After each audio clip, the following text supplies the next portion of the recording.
محبت در شروع هر کاری اگر واقعی باشد، صمیمی باشد، آن انجام البته که خوب خواهد شد. سلام دوستانی عزیز، با نشر تازه برنامه خاطره ها به مهمانی خاندانتان آمدیم و چون از محبت حرف زدیم میخواهیم این کلمه را به سرود و موسیقی، به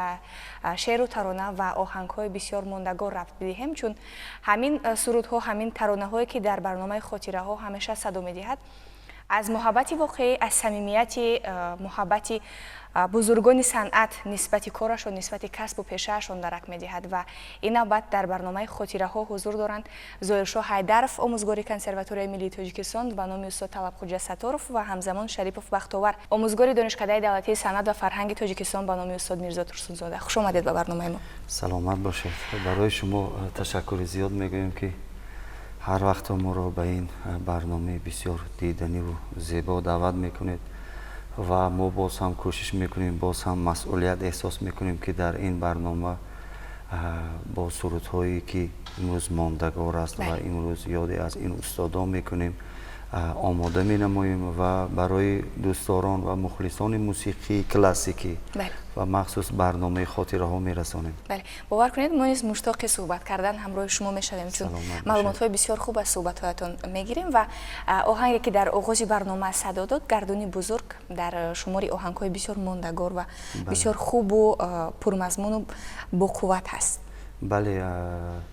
گردونی بزرگ این از یعنی از مقام بزرگ و از قسمت مشکلات است که تنها قسمت مشکلات فقط نوازش است، یعنی تصنیف، ترجیح، گردون مخمس، ثقیل، گردون، یعنی همین گونه نامگذاری کرده شده است. مشکلاتی که تنها فقط نوازش است، به سخن. این موسیقی ماندگار از استادان برای ما مانده است، چونانه که مثال راست، بزرگ، نوا، دوگاه، سهگاه، عراق، یعنی 6 مقامی که ما میگوییم با برابری سراییدن نوازش هم دارد. یعنی قسمتی مشکلات، قسمتی تنها نوازندگی است و این چون از نامش مشکلات هست بسیار مشکل است و یک علمی خود را دارد. مثل نثری که مثل سراید سرخبار، مثل سرخبار با ترانه هایش تلقین، یعنی همین گونه نازکی ها دارد. این را تنها همراهی نوازندگان و همه ساله در کنسرواتوری ملی تاجیکستان بخشیده به روزی 6 مقام، یعنی هم قسمتی مشکلات هم قسمتی نثر یک مقام همه ساله یعنی صدا میدهد همچون سلسله طولی 1 ساعت، 1 ساعت و 20 منوت، 1 ساعت و 30 دقیقه، یعنی همین گونه مخلصان 6 مقام در تالار کلانی کنسرواتوری جمع می آیند و یادی از موسیقی ملی، یادی از بزرگی موسیقی ملی می کنند و در آنجا حتما موسیقی شناسان، آن عالمانی که امروز در ساحه موسیقی و 6 مقام دانانی که امروز در انسمبل ها فعالیت میکنند حتما تماشا میکنند و با کار آموزگاران و دانشجویان کنسرواتوری بهاگذاری میکنند. بله و این یک نوازش بود، ولی گویا که در زیر همین نوازش متن نیست، توأم بود، یعنی هر نوازش، هر همون دقیقه های نوازش برایمون حرف میزد، برایمون شرح حال رو میکرد و بزرگی همون استادان صنعت نیست در همین است که بسیار خوب ایجادیات داشتند، بسیار خوب کارهای موندگار کردند که هر نفر با عمق خیال میرود هنگام شنیدن همین گونه آهنگ ها. بله، همین الکی اگر مکتب موسیقی رو خوب خوانده باشد و از مکتب مقام باخبر باشد، از همون لحنهای مقام گفته میتوند که این نوازش با کدام، حالا نامش رو الکی ما نگفته، الکی از شنیدنش احساس میکند که این یعنی لحنهای مقامی بزرگ است یا که لحنهای مقامی نوا هست. از همون پرده بندی اگر مکتب مقام گذشته باشد و از مقام باخبر باشد، حتما از قسمتی مشکلات یعنی از شنیدنش خودش گفته میتواند. با برابری که مثال تنها نثر یعنی آوازی رو از خود نموده است، نه که از مشکلات باخبر هم نباشدم، از نوازش یعنی از همون لحن ها الکی احساس کرده میتواند که این مقامی بزرگ بود. گردونی بزرگی که ما اجرا نمودیم بسیارتر با تنبور یعنی دوتار نواخته میشد و منم از پی جستجوی کوشش همین نوازشی ستا هستم و اون شخصی که تنبور می نوازد حتما یعنی از ستا نوازی اگر کمتر مشق و تمرین نماید و در دل یک احساس، یک همون ناله های تنبور در دلش باشد، حتما در ستا این نوازش رو کرده میتواند. بله، همین ستا نوازی از دوره های قدیم بود و یا در زمانی نه به 6 مقام وارد گردید چگونه؟ پیشتر استادان ما فقط با تنبور یعنی نوازش نبود، در آنجا فقط سراینده ها با تنبور می نواختند و یگانه استادانی که ما برای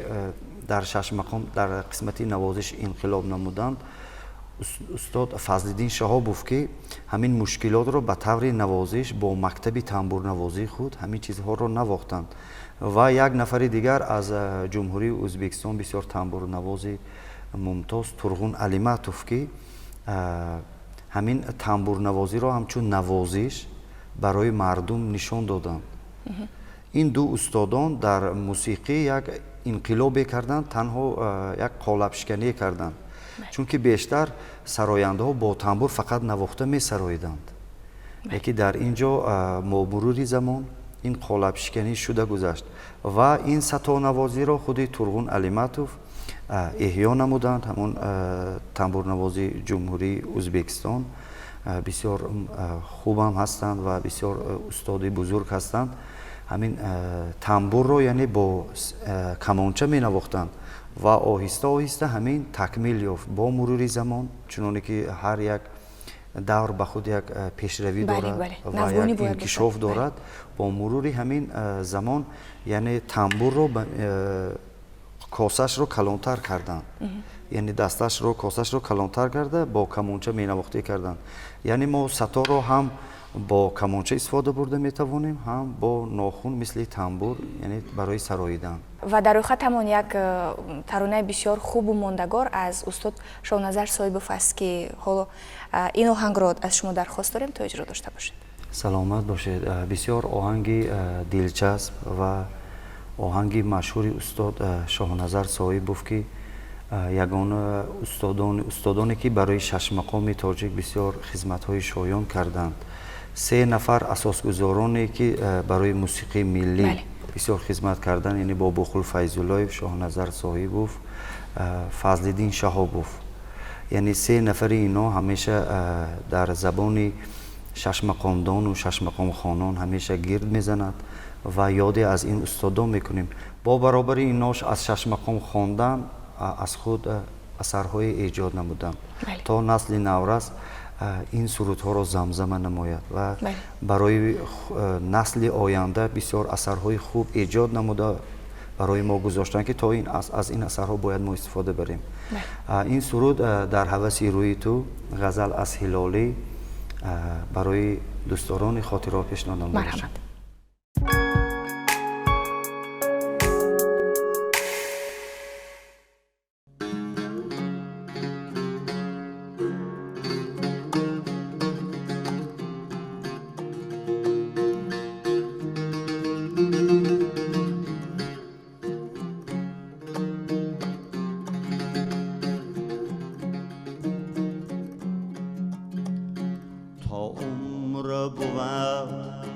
در هوسی روی تو باشم ور خاک شوم خاکی سری کوی تو باشم تا عمر بود در هوسی روی تو باشم ور خاک شوم خاکی سری کوی تو باشم فردای قیامت نروم جانی بی تو بی گر سایه سروی قدی دلجویی تو باشم خوشان کی زبان از پی دشنام براری من دست برآورده دعاگویی تو باشم من دست برآورده دعاگویی تو باشم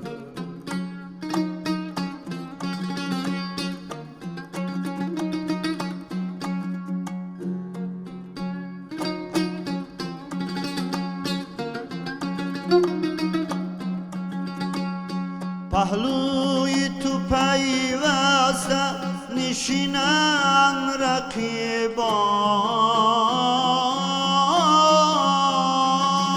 رقیبان تا من نتوانم که به پهلوی تو باشم آها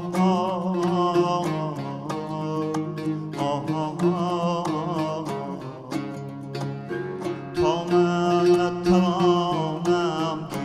به پهلوی تو باشم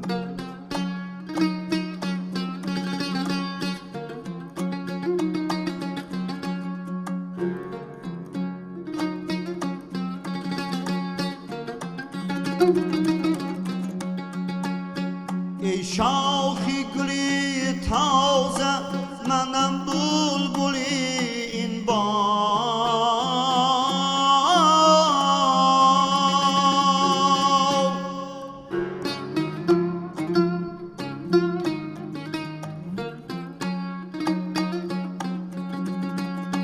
معذورم اگر شیفته کوی تو باشم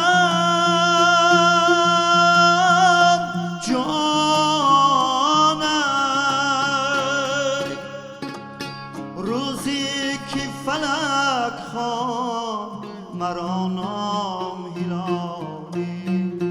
آها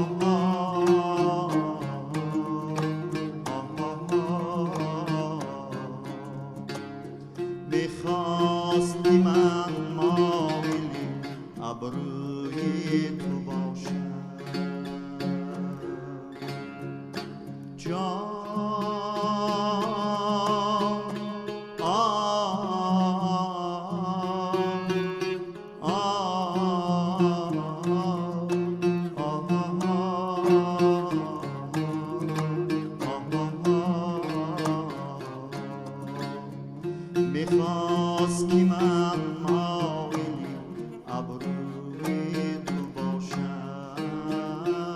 تشکر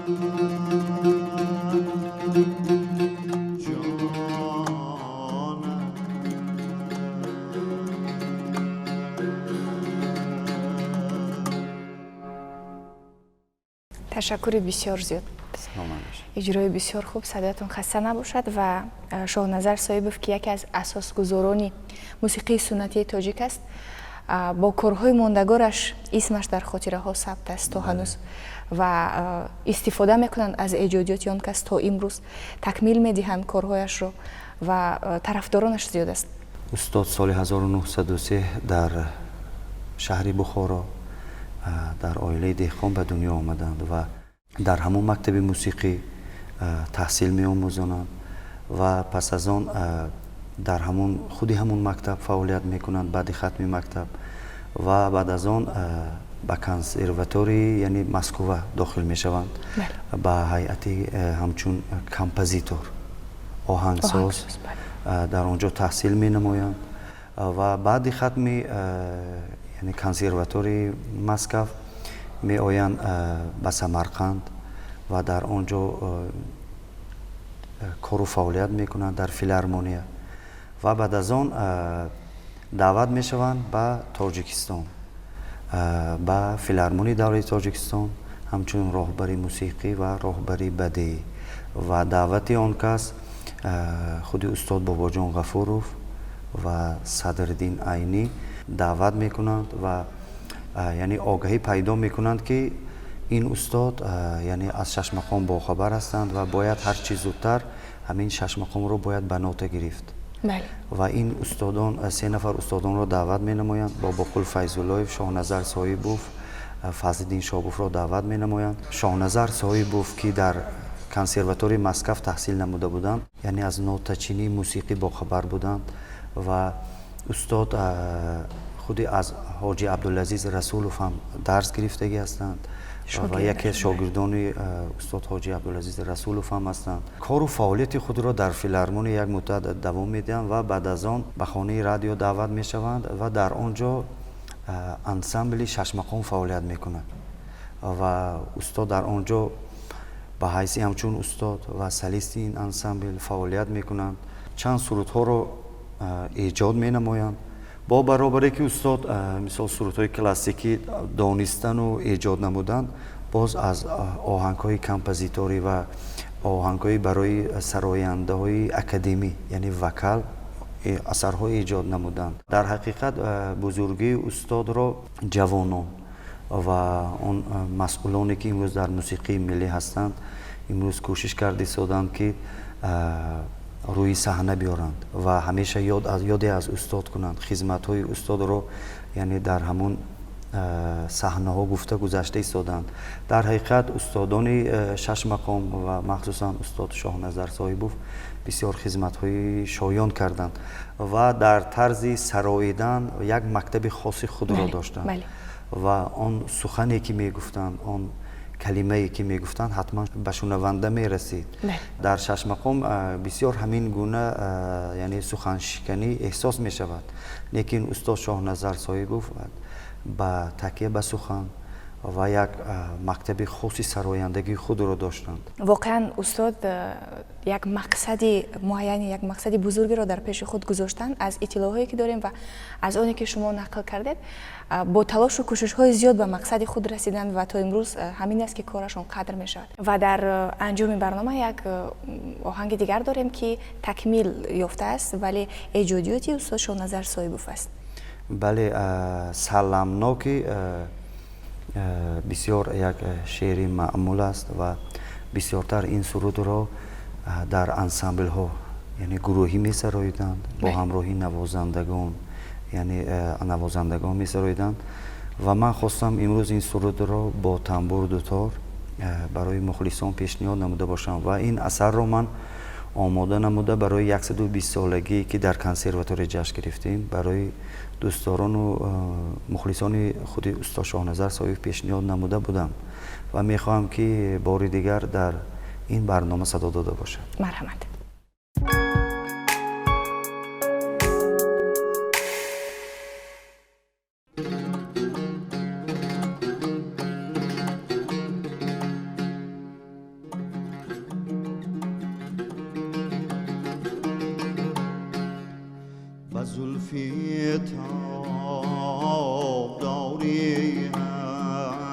برافشانی تو سلم ناو به زلفی تاب داری برافشانی تو سلم ناو به تیغی ابروی و صفهای میجگانی تو سلم ناو به تیغی ابروی و صفهای میجگانی تو سلم ناو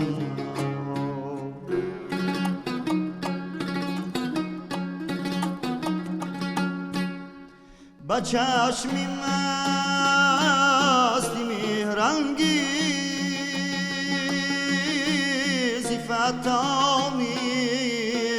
تو سلم ناو بلالی چون گلی اقبالی خندانی تو سلم ناو سلم ناو آرامی جان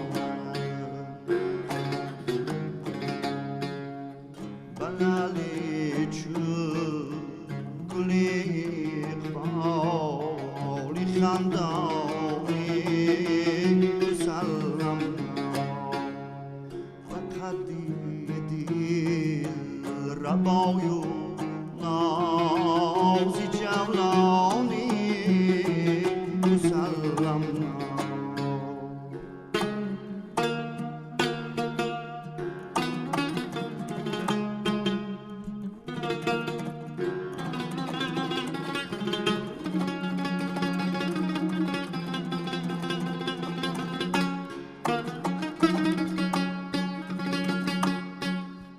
نگاه را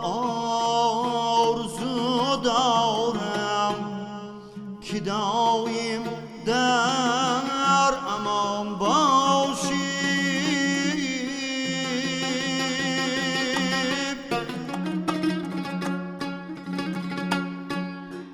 در این باغی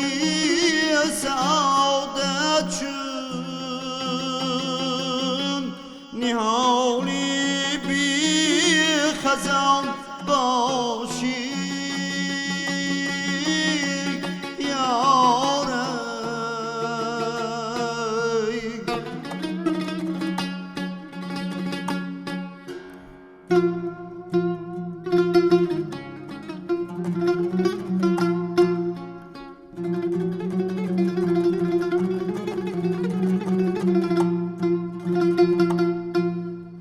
در این باغی سعادت چون نهالی بی خزان باشی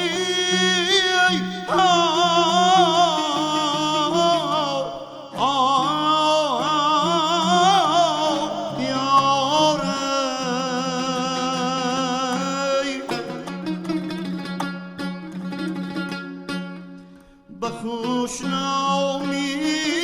به هر یک انجمن ویردی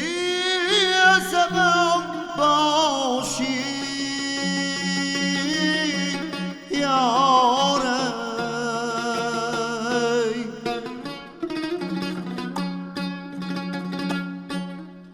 برای شیر خوب الهام بخشی شاعران باشی به تو از فرهدی شادی غزل خوانی تو سلم نا سلم نا آرامی جانم به تو از فرهدی شادی غزل خوانی تو سلم نا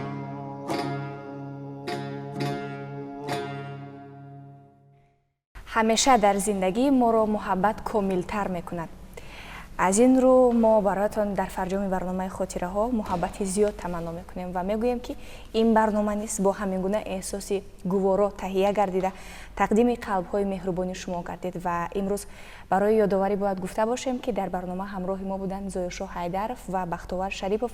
омӯзгорони ҷодаи санъат дар кишвар. Ва ин фарҷоми барнома буд. саломатӣ, хушбахтӣ ва хушрӯзгории шумо орзуи ҳамешагии мост. То дидори навбатӣ, хайр.